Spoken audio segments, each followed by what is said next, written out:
नमस्कार. लग्नानंतर होईलच प्रेम या मालिकेच्या आजच्या भागामध्ये मी तुम्हा सर्वांचे अगदी मनपूर्वक स्वागत करते.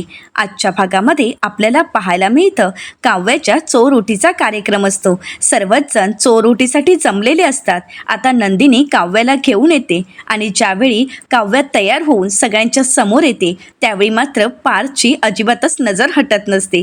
काव्य आणि पार्थ एकमेकांमध्ये हरवून गेलेले असतात. परंतु इकडे मात्र नंदिनी अस्वस्थ असते. तर ज्यावेळी नंदिनी जीवाकडे पाहते त्यावेळी जीवाच्या नजरेत तिला मिळणारा आधार हा तिच्यासाठी पुरेसा असतो. तर मानिनीताई आवाज देत नंदिनीला म्हणते, या आता इकडे. नंदिनी आणि काव्या मानिनीताईंकडे जाताच मानिनीताई म्हणतात, काय हे नुसत्या नवऱ्यांकडेच पाहत बसणार आहात का? असं म्हणताच काव्या आणि नंदिनी हसू लागते. तर त्यानंतर काव्या मानिनीताई, शारदाताई आणि मामी हे सगळ्यांचाच आशीर्वाद घेते. सगळ्यांच्याच गप्पा रंगलेल्या असतात. तर इकडे मात्र काव्याला उकाडा अजिबातच सहन होत नसतो. काव्य आपल्या पदराची हवा घेत एका बाजूला बसलेली असते. काव्याला खूप गरम होत असतं, परंतु ती कोणाला काहीच सांगत नाही. तर दुसरीकडे पार्थ, मिथुन काका आणि जीवा यांच्या गप्पा चालू असतात.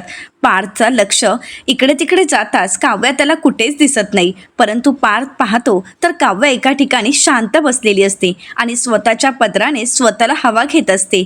पार्थच्या लक्षात येताच पार्थ आपल्या खिशातील फॅन घेत काव्याच्या समोर येतो. तर त्यावेळी काव्य विचारते, का हे? पार्थ म्हणतो, फॅन, हवेचा फॅन, पण मी मात्र तुमचा सगळ्यात मोठा फॅन आहे. काव्य म्हणते, अहो काय चाललंय? पार्थ म्हणतो, काही नाही, तुम्हाला गरम होतंय ना, मग तुमच्या सेवेत मी हजर असणारच. असं म्हणत पार्थ काव्याला फॅनने हवा घालत असतो आणि त्यावेळी तिने माळलेला गजरा पार्थ हातात घेतो आणि त्याचा सुगंध घेत असतो. तर त्यावेळी काव्या म्हणते, अहो कोणीतरी बघेल ना. परंतु पार्थ काही थांबण्याचं नाव घेत नाही. तर दुसरीकडे नंदिनीची सर्वजण गप्पा मारतात आणि त्यानंतर त्या निघून जाताच नंदिनी मात्र तिथे एकटी पडलेली असते. नंदिनी स्वतःच्याच विचारात हरवून गेलेली असते आणि ज्यावेळी जीवा किचनमध्ये येतो त्यावेळी जीवाचं लक्ष नंदिनीकडे जातो. आता नंदिनी अस्वस्थ आहे, ती कुठल्या विचारात हरवून गेलेली आहे हे जीवाला अगदी बरोबर माहीत असतं.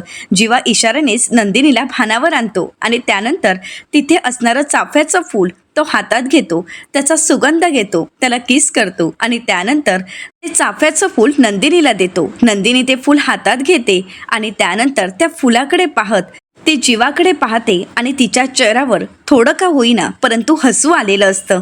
आता नंदिनी सुद्धा त्या चाफ्याचा सुगंध ज्यावेळी घेते त्यावेळी नंदिनीला सुद्धा तिच्या मनाला सुद्धा कुठेतरी थोडं शांत वाटलेलं असतं. तर दुसरीकडे मानिनीताई सर्वांचीच विचारपूस करतात आणि सगळ्यांना काय हवं नको ते पाहत असतात. आणि त्यावेळी मात्र मानिनीताईंचं लक्ष बरोबर पार्थकडे जातो. पार्थ मात्र काव्यामध्ये हरवून गेलेला असतो. परंतु त्याचवेळी मानिनीताई येत पार्थला एक धपाटा घालत त्याला भानावर आणतात आणि म्हणू लागतात, काय चाललंय तुझं? अरे आजचा दिवस तरी बायकोला सोड, इथे सुद्धा तू रोमॅन्सच करणार आहेस का? अरे इतकी बायका आल्या आहेत आपल्या घरी, कोणीतरी बघेल, तुला लाज नाही करे वाटत? परंतु कुठलं काय, पार्थला काव्याच्या पुढे काहीच दिसत नसतं. तर पार्थ मानिनीताईंना म्हणतो, आई अगं काव्याला गरम होत आहे. तर मानिनीताई म्हणतात, ते मला बघू देत, पण तू इथून निघ. असं म्हणत त्या पार्थला तिथून बाजूला करतात.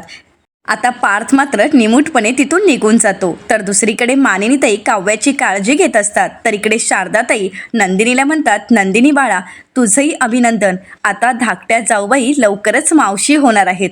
नंदिनी आपलं सत्य मात्र सगळ्यांपासून लपवून ठेवते आणि सगळ्यांच्या समोर आनंदाने वावरत असते.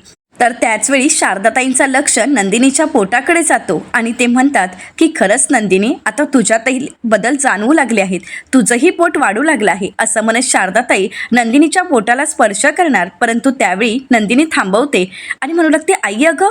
तर शारदाताई म्हणतात, अगं बाळा काय झालं? तर आता नंदिनी खोटं बोलत म्हणते, आई अगं त्या ताई तुला हाक मारतायत. शारदाताई म्हणतात, मला? नंदिनी म्हणते, हो तुला. आता शारदाताई तिथून निघून जातात.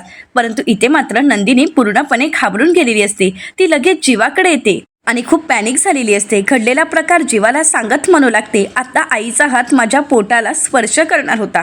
आता एवढ्यातच जीवा नंदिनीला शांत करत म्हणतो, तू जरा शांत हो, किती पॅनिक होतेस? अगं काय अवतार करून घेतलायस? अगं या क्षणी कोणीही तुला पाहिलं ना तर तुला नक्कीच काहीतरी प्रश्न करतील. इकडे मात्र शारदाताईंची नजर नंदिनीला शोधत असते. नंदिनी मात्र पूर्णपणे घाबरून गेलेली असते. जीवा नंदिनीला शांत करतो आणि म्हणू लागतो, तू एक काम कर, तू वर जा आणि फ्रेश होऊन ये. नंदिनी म्हणते, जीवा म्हणतो, हो मी इथे आहे, तू अजिबात काळजी करू नकोस, तू जा फ्रेश होऊन ये. आता नंदिनी फ्रेश होण्यासाठी निघून जाते, तर इकडे शारदाताई आणि पार्थ बोलत असतात. आता शारदाताई राहून राहून नंदिनीकडे पाहत असतात, परंतु नंदिनी रूमच्या दिशेने गेली हे शारदाताईंच्या लक्षात येतं. तर दुसरीकडे पाहायला मिळतं, वसू आत्या त्यांच्या रूममध्ये येतात आणि त्यांना बाथरूममध्ये जायचं असतं, परंतु त्यांच्या बाथरूममध्ये नक्की कोण गेलंय हे त्यांनाही माहीत नसतं. तर त्याचवेळी आशाताई त्या ठिकाणी येतात आणि वसू आत्यांना म्हणू लागतात, वसू आत्या, अहो तुम्हाला चोरउटीच्या कार्यक्रमासाठी बोलवत आहेत. वसू आत्या म्हणतात, थांब ग, मी येते, तू आता जा. आता आशा तिथून निघून जात असते, तर वसू आत्या आशाला थांबवत म्हणतात, ए थांब, मला सांग, तू मगाशी मला पन्ह का दिलं नाहीस? तर आशा म्हणते, आता देऊ का? तसंही बरंच उरलं आहे. तर वसू आत्या म्हणतात, आता तू उरलेलं पन्ह मला देणार आहेस का? तर आशा म्हणू लागते, नाही तसं नाही, हवं तर मी तुम्हाला फ्रेश बनवून देते. वसू आत्या म्हणतात, नाही, मला त्याची काहीच गरज नाही, तू जा बरं. तर आशा पुन्हा एकदा बाहेर पडणार, तर वसू आत्या थांबवत म्हणतात, ए थांब, मला एक सांग, माझ्या बाथरूममध्ये कोण गेलंय? तर आता आशा म्हणू लागते, त्या मोहितेंकडच्या सरला मावशी. तर आता मात्र वसू आत्या चिडतात आणि म्हणू लागतात, त्या आणि माझ्या बाथरूममध्ये त्या कशा काय जाऊ शकतात? कोणी पाठवलंय त्यांना इथे? आणि तसंही माझ्या रूममध्ये माझ्या परवानगीशिवाय कोणीही येऊ शकत नाही, हे माहीत आहे ना सगळ्यांना? आणि एवढेही मॅनर्स नाही आहेत का की मला विचारावं? तर आता आशा म्हणू लागते, नाही, मानिनीताईंना विचारलं होतं, त्यांनीच पाठवलं आहे. वसू आत्या म्हणतात, मानिनीला? ती तर नेहमी खोळच घालत असते, का असं वागते ती? आणि तिने माझ्या बाथरूममध्ये पाठवलंय, माझ्या रूममध्ये पाठवलंय, इथे तिने का पाठवलं? तिच्या रूममध्ये तिने का नाही पाठवलं यांना? आणि काय ग आशा, ही रूम म्हणजे तुम्ही गेस्ट रूम समजता का? तर आशा म्हणते, हां, ही तर गेस्ट रूमच आहे. असं म्हणत आशा वसू आत्यांच्या प्रश्नाचं उत्तर देते. आता मात्र वसू आत्या चिडतात आणि म्हणू लागतात, आशा, मला शिकवू नकोस. अगोदर त्या सरला मावशी की कोणी आहेत ना, त्यांना अगोदर माझ्या बाथरूमच्या बाहेर काढ. त्यांना किती वेळ लागणार आहे? तर आशा म्हणू लागते, अहो त्या वयाने आहेत, त्यांना थोडा वेळ लागेलच ना. वसू आत्या म्हणतात, मला शिकवू नकोस, आत्ताच्या आत्ता त्यांना बाहेर यायला सांग. आता आशा बाथरूमच्या दरवाजाला नॉक करत म्हणू लागते, सरला मावशी, अहो सरला मावशी. परंतु इकडे मात्र वसू आत्यांना थांबणं काही शक्य होत नसतं आणि म्हणूनच त्या म्हणू लागतात, एक काम करते, मी विजयरावांच्याच रूममध्ये निघून जाते. असं म्हणत वसू आत्या आता विजयरावांच्या रूमच्या दिशेने निघालेले असतात.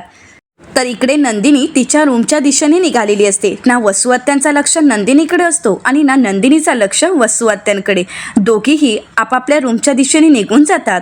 तर दुसरीकडे मानिनीताई सर्वांना म्हणतात, ऐका, आता सर्वजण एकत्र आलाच आहात, सगळेच जण एकत्र जमले आहात, तर आता आपण चोरुटीच्या कार्यक्रमाला सुरुवात करूयात का? तर त्यावेळी काव्य पुढे येत म्हणते, हो प्लीज लवकर सुरुवात करा, मला खरंच खूप भूक लागली आहे, माझ्यापेक्षा जास्त याला भूक लागली आहे. असं अगदी लाडात येत काव्या मानिनीताईंना बोलू लागते.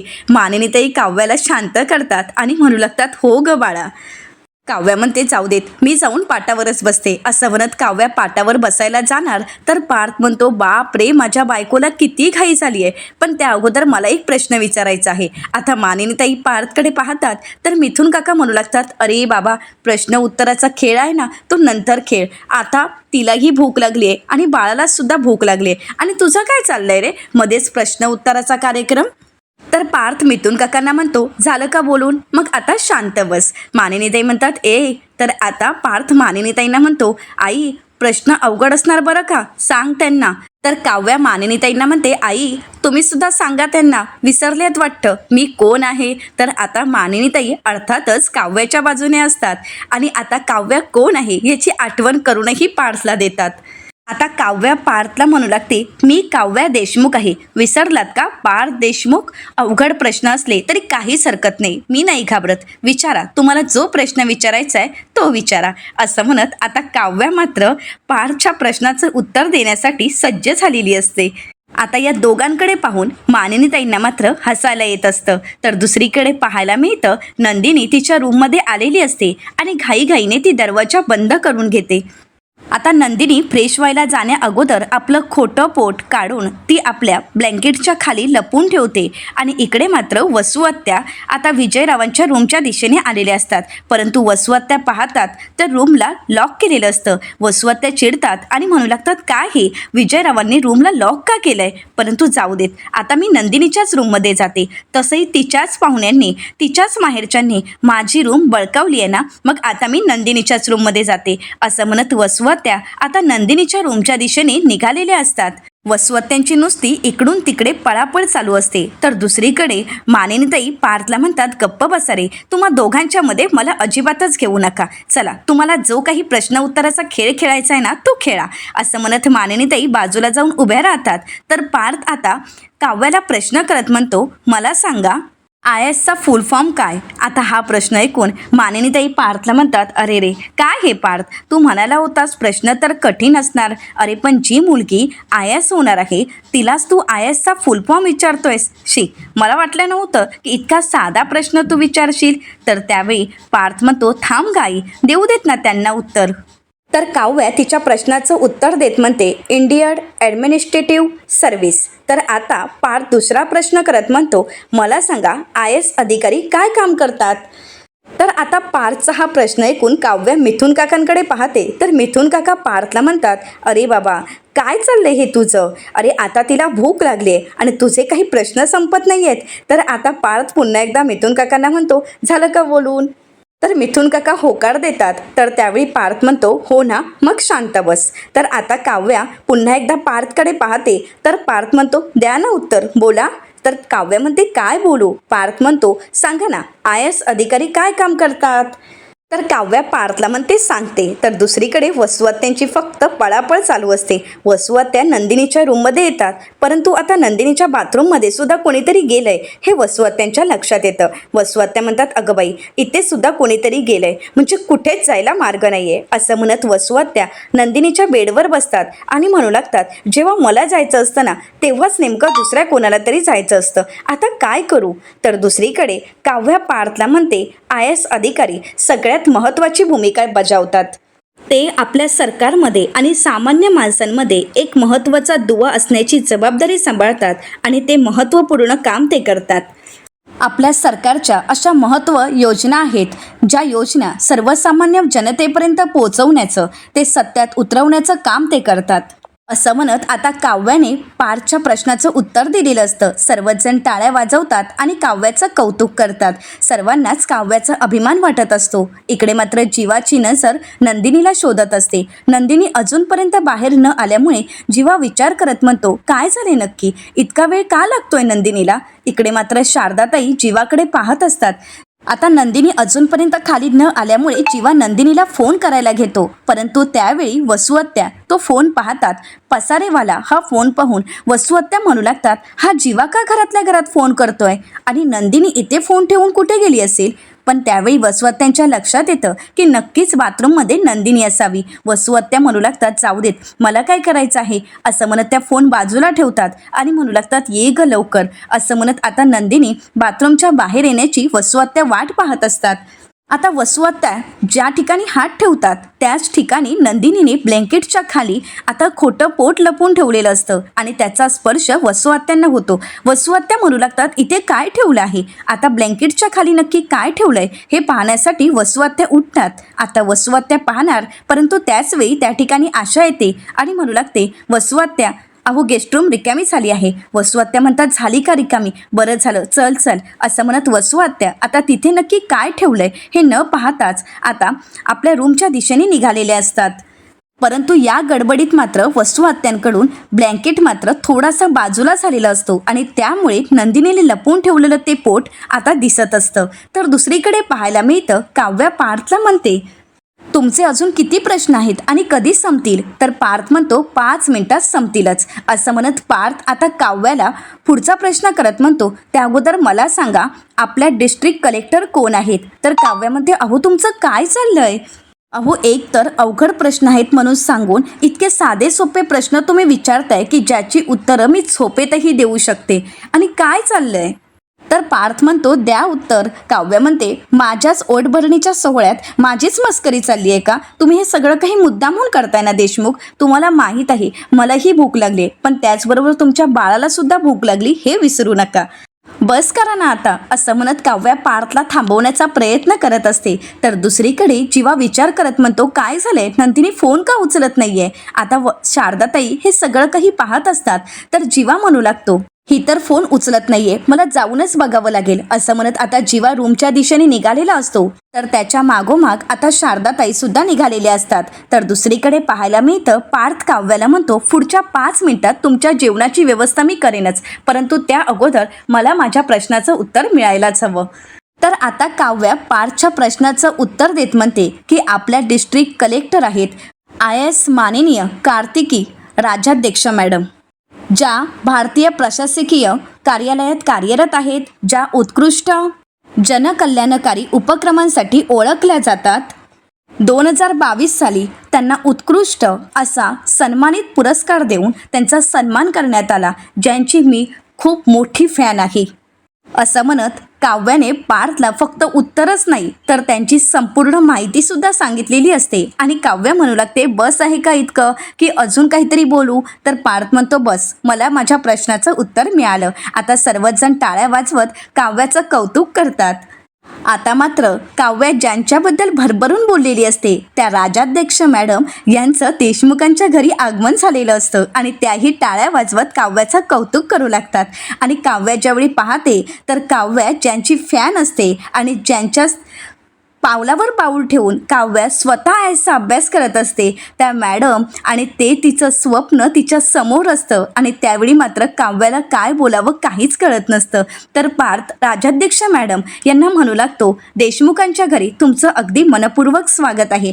काव्या क्षणाचाही विलंब न करता अगोदर त्यांना सॅल्यूट करते आणि तिचे डोळे मात्र पाणावलेले असतात. तर दुसरीकडे पाहायला मिळतं जीवा रूमच्या दिशेने येतो. आता नंदिनी बाहेरच पडत असते. तर जीवा विचारतो अगं काय झाले, किती वेळ झालं की नाही. तर नंदिनी म्हणते हो झालं, आवरलंच आहे. असं म्हणत नंदिनी आणि जीवा खाली यायला निघतात. तर त्याचवेळी जीवाचं लक्ष नंदिनीच्या पोटाकडे जातो. जीवा म्हणू लागतो 1 मिनिट, तुझं पोट कुठे आहे. नंदिनी म्हणते माझं पोट, मी विसरलेच. असं म्हणत जीवा आणि नंदिनी त्यांच्या रूमच्या दिशेने येतात. आता जीवा म्हणू लागतो चल आवर पटकन. तर आता नंदिनी तिचं पोट घ्यायला जाते, परंतु खोटं पोट त्या जागे नसतं. नंदिनी म्हणू लागते जीवा हवं. जीवा म्हणतो काय झालंय. नंदिनी म्हणते जीवा हो, मी खोटं पोट इथेच ठेवलं होतं, पण इथे ते नाही आहे. नंदिनी म्हणते जीवा हो कुठे गेलं असेल. जीवा म्हणतो नीट शोध ना, असेल इथेच. तर नंदिनी म्हणते नाही जीवा, अहो मी नीटच शोधत आहे. आता मात्र नंदिनी पूर्णपणे घाबरून गेलेली असते. नंदिनी जीवाला म्हणते 1 मिनिट, तुम्ही रूममध्ये आलात त्यावेळी दरवाजा असं उघडच होतं का. तर जीवा म्हणतो हो. नंदिनी म्हणते नाही, मी तर रूममध्ये आले त्यावेळी रूमचा दरवाजा लावून घेतलं होतं आणि त्यानंतर मी ते खोटं पोट या चादरीखाली लपवून ठेवलं आणि त्यानंतरच मी आतमध्ये गेले. तर आता जीवा म्हणतो म्हणजे कोणीतरी आत. नंदिनी म्हणते अहो काय म्हणताय तुम्ही, असं जर कोणी आतमध्ये आलं असतं तर खालून असे हसण्या खिदळण्याचे आवाज आले असते का. जीवा म्हणतो तेही खरंच आहे, मग नक्की काय घडलं असेल. जीवा नंदिनीला काहीच कळत नसतं. तरीसुद्धा जीवा नंदिनीला शांत करतो आणि म्हणू लागतो 1 मिनिट, आपण नीट शोधूया. असं म्हणत ते सगळीकडे शोधाशोध करतात, परंतु ते खोटं पोट मात्र कुठेच सापडत नसतं. जीवा म्हणतो सापडलं का. नंदिनी म्हणते नाही, मला तर काहीच कळत नाहीये. तर त्याचवेळी शारदाताई येत त्यांना विचारतात की हे शोधताय का तुम्ही, कारण आता ते खोटं पोट शारदाताईंच्या हातात असतं. आणि हे दृश्य पाहून नंदिनी आणि जीवाच्या पायाखालची जमीनच सरकते, त्यांची बोलतीच बंद होते.